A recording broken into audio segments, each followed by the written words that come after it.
From SwissWatchExpo. Spotlight on the larger Rolex Datejust models, Datejust II versus Datejust 41. Introduced in 1945, the Rolex Datejust is the longest-running production of the brand and also its best-selling series. It's well-loved for its timeless and versatile aesthetic and is considered the standard for classic wristwatches. Through the decades, the diameter of the Datejust remained at 36 mm, a size that Rolex still offers to this day. Due to the demand for larger watches, Rolex finally introduced in 2009 the Datejust II, a larger 41 mm version. The Datejust II was eventually discontinued and replaced with the slimmer but similarly sized Datejust 41. The latter remains in the Rolex portfolio, while the Datejust II is still in demand in the pre-owned market. How can you tell the difference between the Rolex Datejust II and the Rolex Datejust 41? Here are three major differences.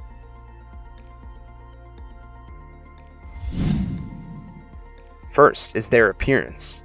While both are sized 41 mm, they do differ when it comes to looks. The Datejust II was Rolex's answer to the large watch trend.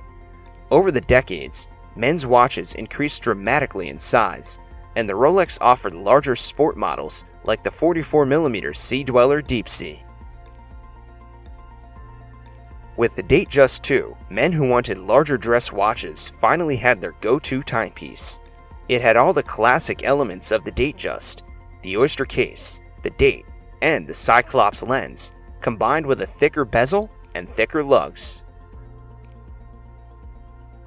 The watch was visibly larger on the wrist and was a very masculine and sporty approach. Despite its initial success, however, it was discontinued after 6 years. Thus, the Datejust 41 was introduced in 2016. With a tapered case and thinner profile, it was, simply put, the traditional Datejust made bigger.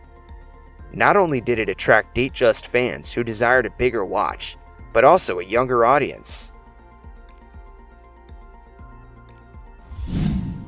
Aside from their appearance, the options within the Datejust 2 and Datejust 41 lines also determine their specific audiences.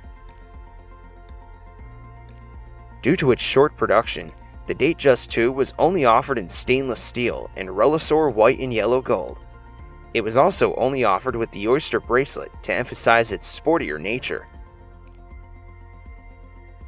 Dial colors ranged from silver and champagne to metallic gray, black, and blue.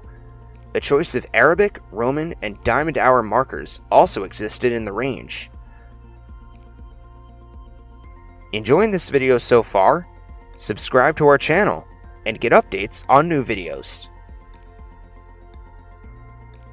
The Datejust 41, meanwhile, is offered in 3 Rolex combinations: yellow gold, white gold, and Everose gold combined with oyster steel.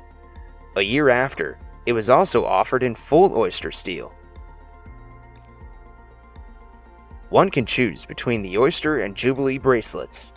Additional dial options were also introduced, such as the chocolate sunburst and mother of pearl dials.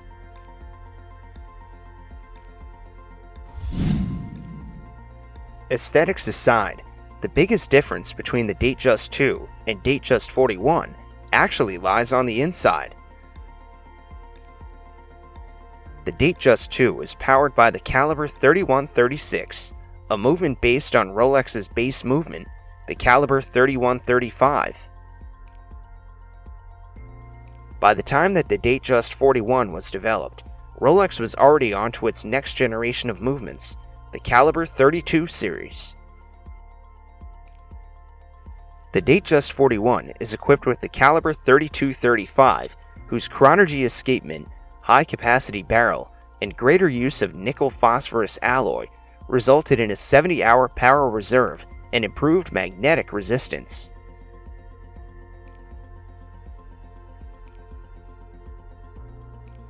For a sporty and masculine approach to the dress watch, you can still get the Datejust II in the pre-owned market. If you want a larger watch, but with the classic proportions of the traditional Datejust, go for the Datejust 41. Both are highly sought-after versions of Rolex's all-time classic. Want to learn more about Rolex watches? Click on the upper right screen for our All About Rolex playlist. Don't miss out! We launch 2 videos weekly on the best and the latest in watches. To get updates, subscribe to our YouTube channel.